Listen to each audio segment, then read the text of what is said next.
Last month, I rented the clubhouse for a simple party, just me, my friends, and some easy listening music in a space the community association explicitly allowed me to use. I followed every rule, paid every fee, and did everything right. But sometimes doing everything right isn't enough when someone in power decides they own your life. When Margaret showed up with 6 other residents at 10:30 that evening, pointing fingers and making accusations, I had no idea it would spiral into a $30,000 lawsuit and a court battle that exposed just how drunk with power one HOA officer can become. What I learned that night? Hi, I'm Brianna Moore, the woman who threw one legal party and ended up taking down an HOA tyrant in court. I think you'll want to hear how this actually went down. Willowbrook Estates is a 5-5 and older community in South Florida, the kind of place where retirees come to enjoy their golden years in peace. I moved here 2 years ago after my divorce, purchasing a corner unit that I genuinely loved, high ceilings, natural light, and a small patio that looked out toward the pool area. When I first arrived, the community seemed wonderful. The neighborhood had rules, sure, but rules aren't inherently bad.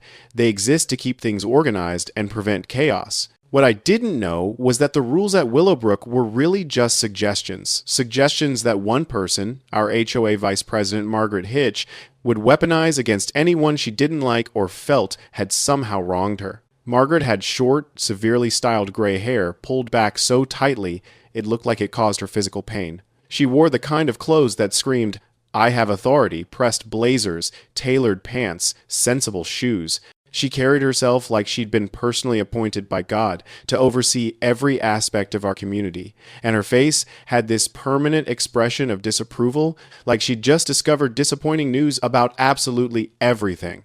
Within my first month, she'd already found reasons to contact me about my landscaping, my parking spot, and the color of my welcome mat.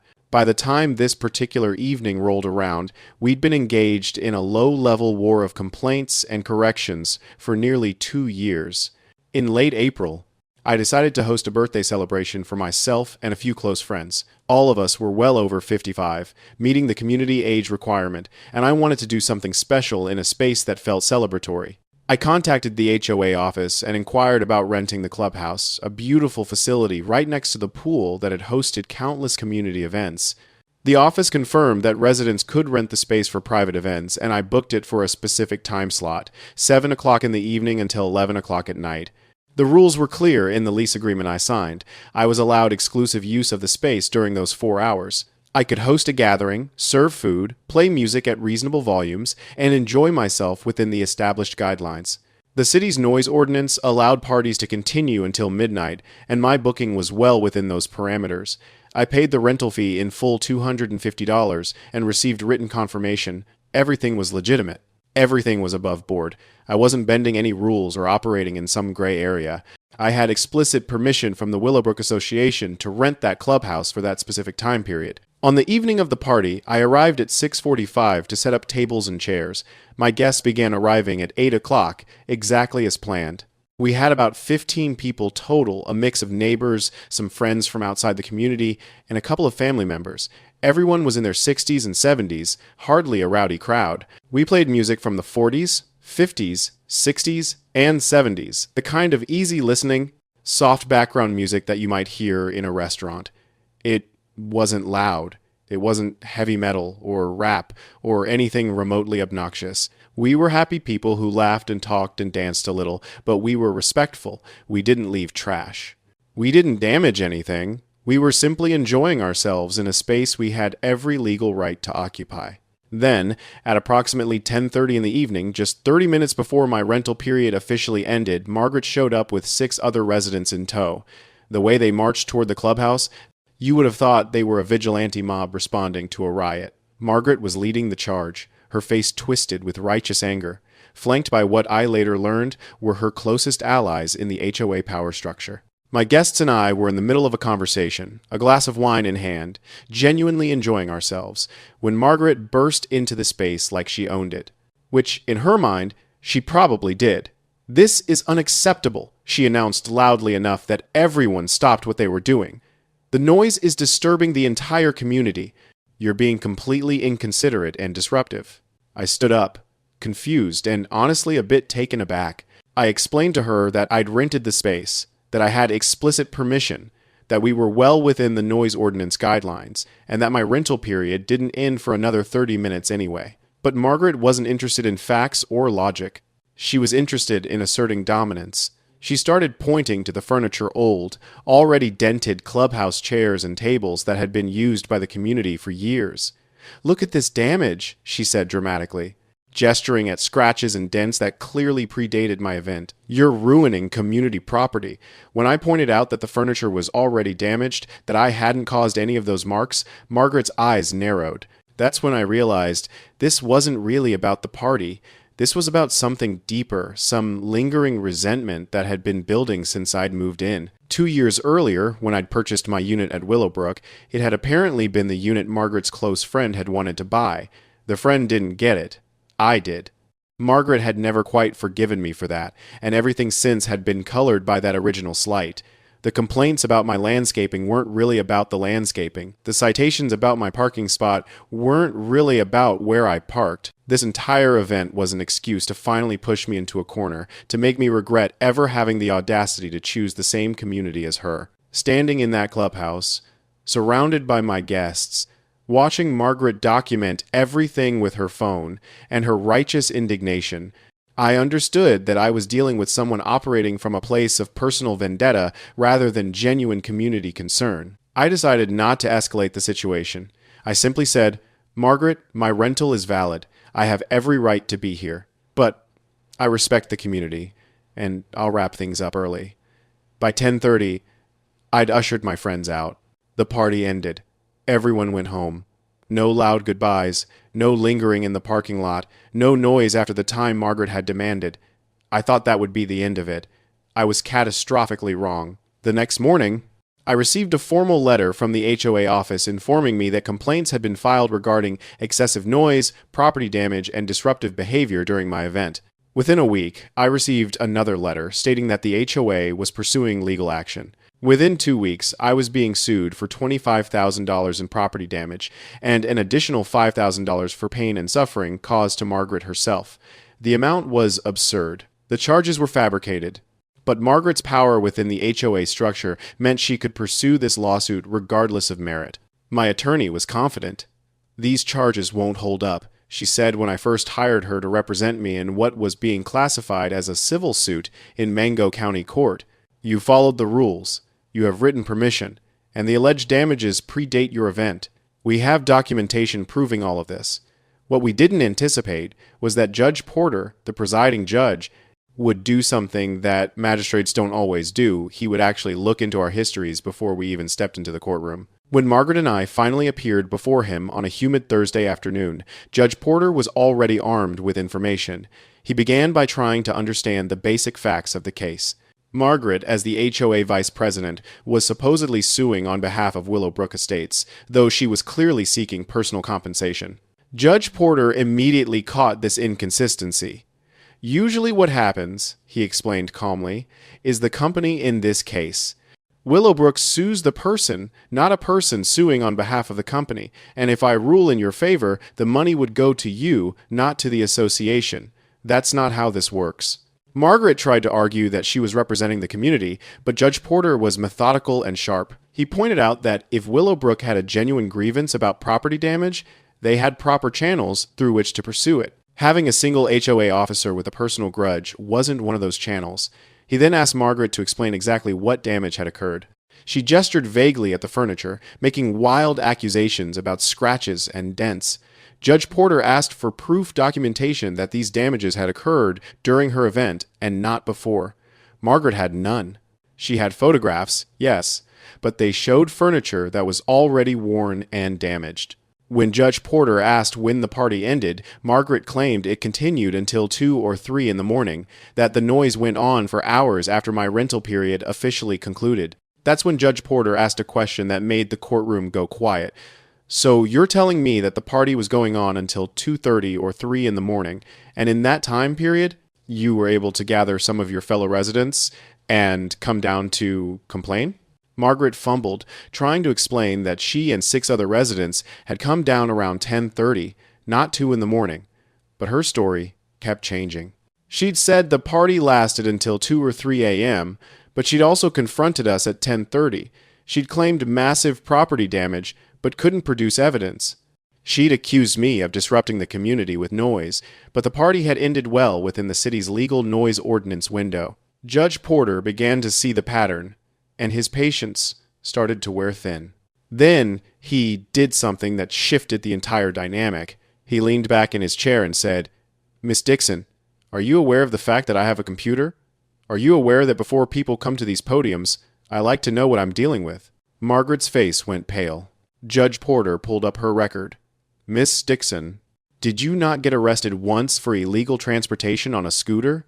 Margaret hesitated. "Did you not assault a Mango Park Police Department officer by hitting him with a donut?"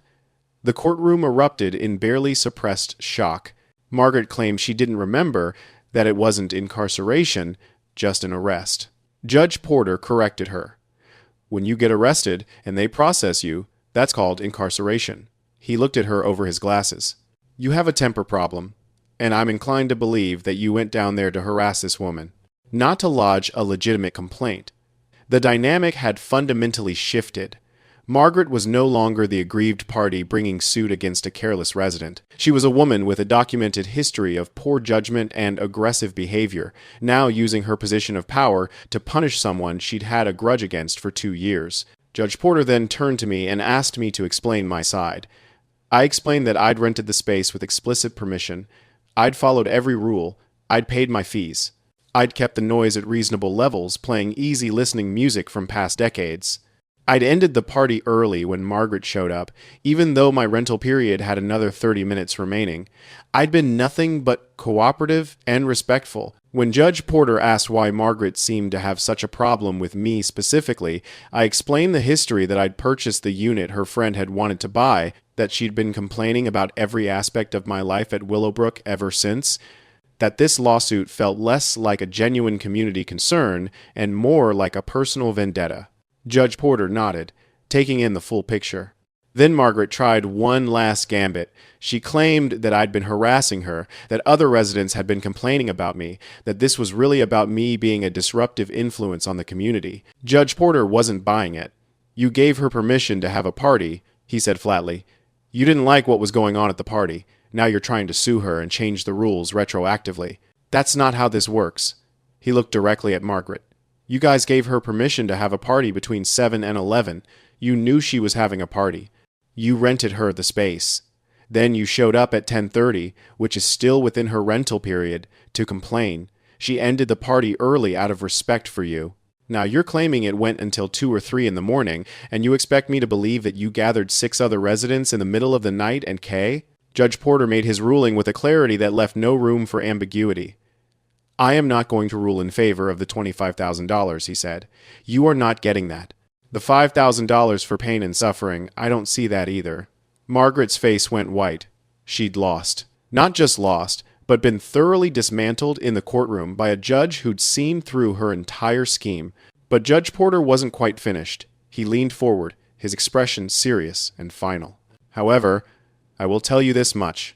If this lady comes to this courtroom again saying that you're harassing her, I am going to issue a restraining order against you. Do you understand me?" Margaret tried to argue, tried to protest, claimed that I was the one harassing her. Judge Porter's patience had officially expired. "This case is hereby dismissed," he announced. As he said it, I felt something I hadn't felt in 2 years' relief. Pure, unadulterated relief. The lawsuit was over. The accusations were dismissed. The judge had seen Margaret for exactly what she was, an HOA officer drunk on her limited power, weaponizing her position against a resident she'd decided to punish for something that had nothing to do with actual community standards or property damage. Margaret's reaction was immediate and volatile. She jumped up from her seat, her voice rising. "This is wrong. This is completely wrong," she shouted at the judge. "How could you say I'm harassing her?" Judge Porter's expression hardened. "Ma'am, if you don't calm your behind down, you will be going to jail." When Margaret continued to escalate, raising her voice and making accusations, Judge Porter had had enough. "I'm holding you in contempt," he said coldly. "A week in county jail should give you time to think about your behavior." "Oh, wait, you've already been there, haven't you? You already know what incarceration is like." Margaret was arrested, right there in the courtroom, handcuffed in front of everyone. The officers let her out as she continued to protest, continued to insist that she was the victim, continued to claim that she'd done nothing wrong. It was surreal watching someone who'd held so much power in our community, power she'd wielded so carelessly against residents she disliked, suddenly lose all of it in a matter of minutes. She was booked into Mango County Jail that afternoon. Word spread through Willowbrook Estates like wildfire. By evening, residents were calling each other, texting, sharing news of what had happened in Judge Porter's courtroom. Some people were shocked. Others weren't surprised at all. In fact, many residents had their own stories about Margaret's harassment, her arbitrary enforcement of rules, her personal vendettas disguised as HOA business. Within weeks, an internal investigation was launched into Margaret's conduct as vice president. It was discovered that she'd been unilaterally issuing citations without proper HOA board approval, that she'd been targeting specific residents based on personal grievances, and that her investigations into alleged violations were often based on nothing more than her own observation and suspicion. Residents who'd received citations from her, citations that seemed arbitrary and baseless, began requesting refunds. The HOA board, embarrassed by the scandal, began reviewing Margaret's entire tenure. What they found was damning. Dozens of fines had been issued improperly. Rules had been enforced selectively based on Margaret's personal preferences rather than according to consistent community standards. She'd used her position to intimidate residents and silence complaints about her behavior. The fallout extended beyond just internal investigations. Other residents who'd been targeted by Margaret began consulting with attorneys about potential lawsuits of their own. There was a woman in Building C who'd received repeated citations about her landscaping choices, all based on Margaret's personal aesthetic preferences, despite the landscaping meeting all written HOA requirements. A couple in Building E had been fined repeatedly for the angle of their blinds, which Margaret claimed were unaesthetic when viewed from the street. A retired teacher in Building A had been cited for the color of her front door, which Margaret determined was too vibrant for the community's image. Each person had paid fines. Each person had been frustrated by the arbitrary nature of the enforcement. Now, they had proof that it wasn't just frustration, it was systematic abuse of power. The HOA board moved quickly to distance themselves from Margaret and her actions. They issued a community-wide apology for her behavior, announced a full audit of all citations issued in the previous 3 years, and began the process of reimbursing residents who'd paid fines for violations that violated the spirit of fair and consistent enforcement.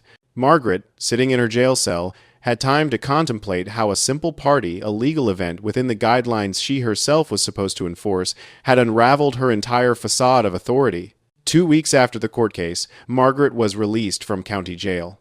The charges against her for contempt of court stuck, resulting in a criminal record in addition to all the civil consequences. She faced significant legal fees from her own attorney, penalties from the city for improper conduct, and social ostracism from the very community she tried to control. Within a month, she put her unit up for sale. She couldn't bear to face the residents of Willowbrook anymore, couldn't handle the knowing looks and the quiet judgment.